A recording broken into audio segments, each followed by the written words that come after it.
So last week I took you to that store over there, the Fountain Gallery. It's got all these messages from anonymous people, letters that were written by strangers, so they're honest and they can speak free without judgment. I'm going to go over and show you a couple more letters today because I found it very exciting and beautiful last time. I hope that you enjoy.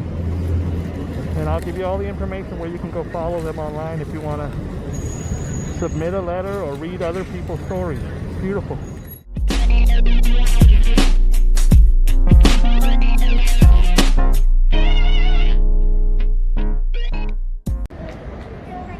This is a art gallery, Fountain House Gallery. They have a new exhibit called What's Your Story? And this guy got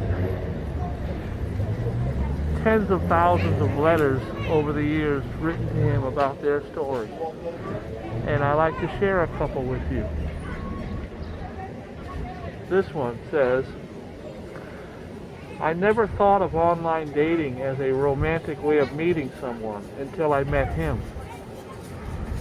What is more romantic than matching with a 1 out of 40 million people and knowing your life will never be the same the moment you meet?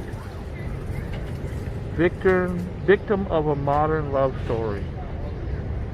That's one. My mother helps me the hard work I do. I wish my mother has a good life. I think I read that before. When my husband and I were dating, when we first fell in love, I slept over at his house. I woke up soaking wet. Apparently I had a very powerful dream about water, or else I had a lot to drink the night before. But either way, I peed in my boyfriend's bed. I have never peed in bed since then. Right then and there, he decided I was the girl to marry. We've been married 26 years. Drunk on the C train. Again. It smells. It's so small. Oh God. I still have to take the E at Court Street. Do I like living here? Sure I do. I keep telling myself. I have no idea if that's true. I don't want to find out. If I don't like New York City, why do so many others do? Why is it so important where I live? Does it really matter why I am even worrying about this? I sound like such an ass. I pay $1,900 a month. I should be happy. I just take another gummy. Now I'm high. So these are some of the stories. Some of them are really hard to read. I can't read some of their writing. I've read this one before. Fuck, I'm lonely. That one's really sad.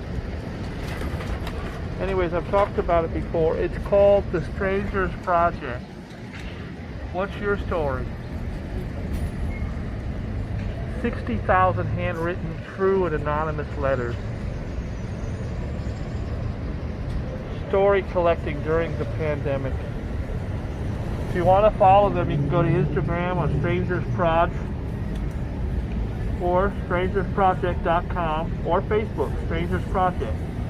It's pretty fascinating, some of these stories. Here's another one I read that touched me. Last night was my first night at my new job as a stripper. Today I sat through the complex way of feeling I have about the night in my mind and in my body. I woke up after a deep sleep reflecting, neglecting to take off my makeup or remove my contacts. With dry eyes, I cleaned out my bag of dollar bills, snacks, and sexy outfits. I spent time washing the distinct smell of strip club out of my clothes and drank my tea. How do I feel? Complex. I am a feminist, though, through and through. But I take off my clothes for money. Generally, I feel empowered. In the club, I am in control. I say what flies and what doesn't. I dance and picture myself at home, naked in front of my mirror. I am a powerful woman that commands respect, worship, and adoration. While these feelings ring strong, I am left with the aftertaste of misogyny. I replay the foul things that were said to me through the night and the way I was touched without consent. The big question of the day has been, will you go back? The answer is yes. Wow. Everybody has a story. Some are beautiful and some are sad.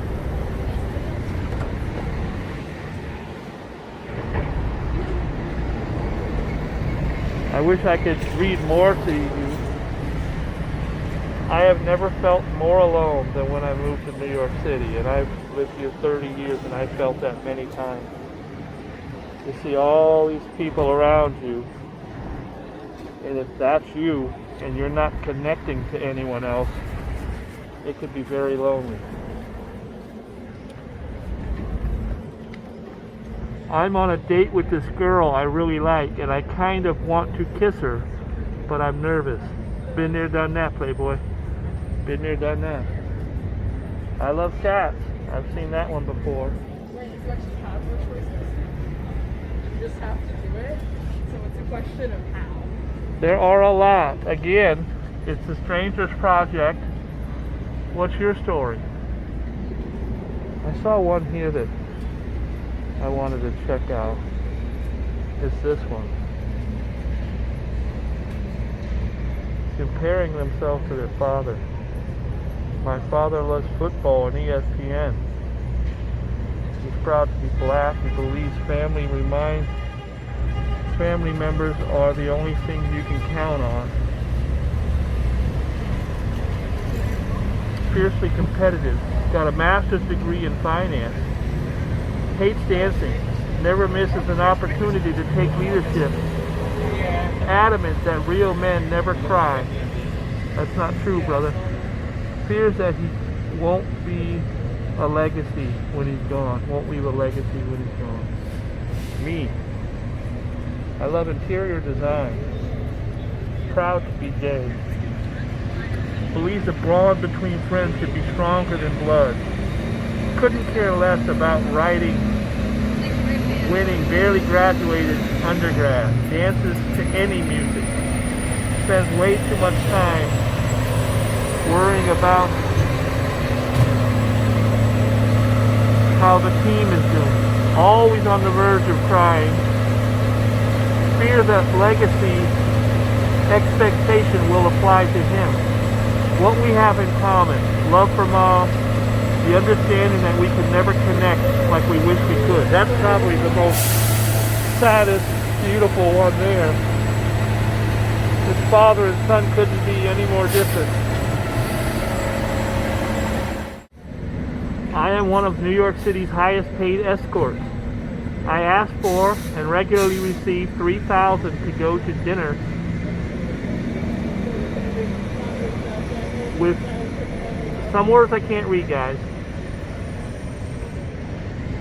and then spend 1 or 2 hours together in private. I cannot explain my income to those close to me, so after my expenses and some meager savings, I donate the rest to charity.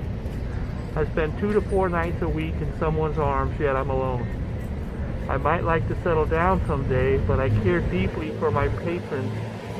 It may be self-serving belief, but we need each other. Despite the lack of security or commitment, it's more fulfilling than I ever could have imagined. With much love to share, I share. All right, guys, I'm gonna go. I love you all.